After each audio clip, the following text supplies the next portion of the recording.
at it.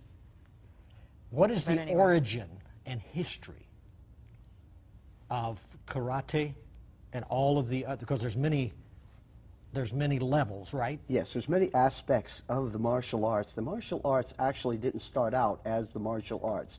It actually started through Hindu priests, which began to hear and download things through divination, that they were able to understand the yoga aspects, or that's where we get yoga from today. And the yoga aspects are where the martial arts were actually developed through. The martial arts didn't develop on their own. It took meditation, and through certain practices of meditation and occult activities and divination, that they were given that information as it was downloaded through the spiritual realm. Can Christians separate martial arts and yoga from its original source? No, it cannot be separated. Even those that are in the martial arts, that are masters, will tell you, without the spiritual aspects of it, that you cannot separate and receive the power that it takes to operate in any martial arts. That at times there have been those who have said, we can separate and we can take and just use the aspects of fighting or defending, but when you go right back to it, the actual power that is derived and used in the martial arts is the chi, or the ki in some aspects. Some various organizations will call it chi or ki, or even prana.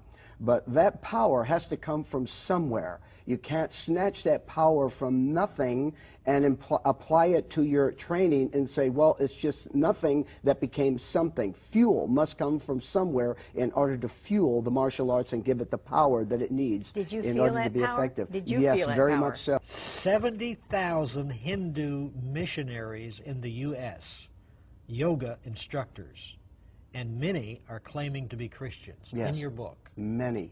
Yeah. Many are claiming to be Christians, but the Hindu gurus know. They know what is connected to it.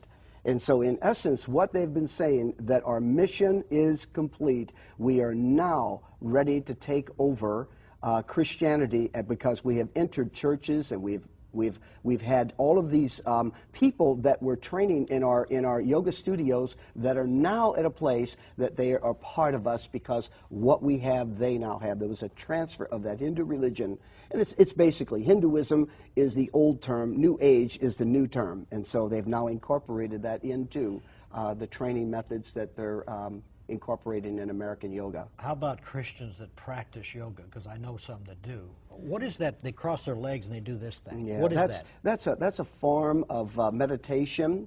That is actually what they're doing. That meditation is actually making connection with Shiva. Shiva is one of the three main Hindu gods, Shiva, Brahman, and Vishnu. And these three are actually behind this mess that we're in America right now.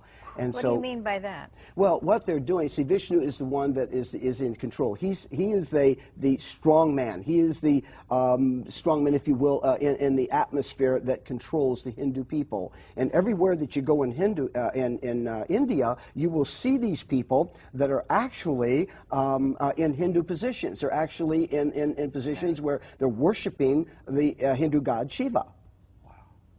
Well, if I don't want to worship that God, you mean it's still I'm worshiping it? The positions are still the same. Wow.